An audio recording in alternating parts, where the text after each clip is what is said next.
अस्सलाम वालेकुम नाजरीन, मैं हूं सलवा स्नैन और आप देख रहे हैं सूर्या न्यूज़ HD। आइए नजर डालते हैं आज की अहम खबरों पर।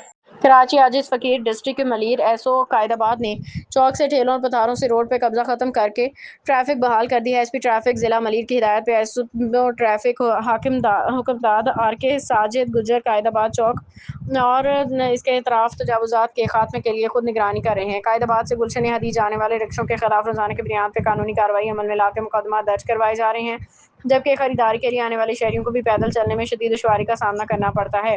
एसी ऑफिस इब्राहिम हैदरी के गेट के सामने रोड पर कई फीट चौड़ा गड्ढा होने की वजह से दाऊद सुरंगी जाने वाली ट्रैफिक जाम रोज का मामूल बन गया और रोड की हालत खराब होने की वजह से अक्सर हादसात पेश आते हैं।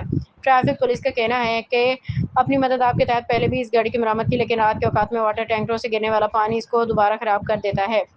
मुतल्लिका दारुल ज़िला इंतजामिया से गुजारिश है इसका कोई मुश्किल हल निकाला जाए ताकि आने जाने वाले शहरियों की मुश्किलात कम हो।